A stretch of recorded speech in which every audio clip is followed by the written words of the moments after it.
อยบ้านนาจะพ่อไม่มาเขาอยู่ในเมืองเขาขึ้นซื้อเรื่องเขาอยู่ในเมืองตั้งนานหลายปี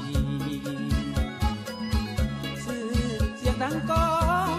เพราะว่าน้องดังทั่วปัตตภีพอไอ้ได้ยินข่าวนี้สุดที่ดีใจแห้งนึกว่าคนดีคงจะพอมีสายมาแสงหวังว่าคงบอกถึกยิงคนอื่นมาแสงย่านเอาน้องไปให้ยังรออยู่หวังเป็นเนื้อคู่แง่ยอดทำไว้หวังว่าน้องจงคิดเห็นใจว่ายังมีให้คอยอยู่บ้านนาคนเขายือกันว่าน้องมีไหมถ้าเป็นจริงหายสุดเสียใจ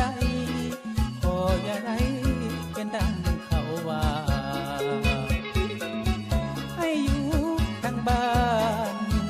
สุดแสนจะภาวนาขอให้น้องกลับคืนมาจะรอท่าหัวเมียงเพียงหน้าสาวน้อยบ้านนาจงกลับคืนมาหายในเด้ออย่าให้ต้องนอนฝันเพ้อลงละเมอคิดเห็นแต่นางอยากกายเป็นอื่นน้องคนยืนอย่าให้หักพังให้นี้ยังรอความหวังยังไปหน้าอยู่ที่บ้านนา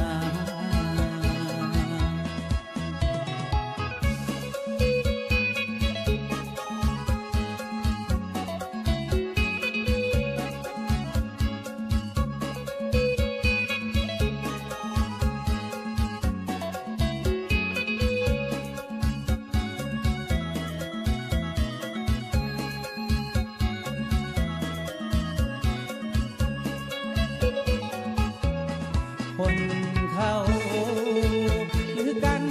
ว่าน้องมีไหมถ้าเป็นจริงหายสุดเสียใจขออย่าได้เป็นดังเขาว่าให้อยู่ทางบ้านสุดแสนจะภาวนาขอให้น้องกลับคืนมาจะรอท่าหัวเมียงเพียงหน้าสาวน้อยบ้านนาจงกลับคืนมาหายในเด้ออย่าให้ต้องนอนฝันเพ้อลงละเมอคิดเห็นแต่นางอยากกายเป็นอื่นน้องคนยืนอย่าให้หักพังให้นี้ยังรอความหวังยังไปหน้าอยู่ที่บ้านนา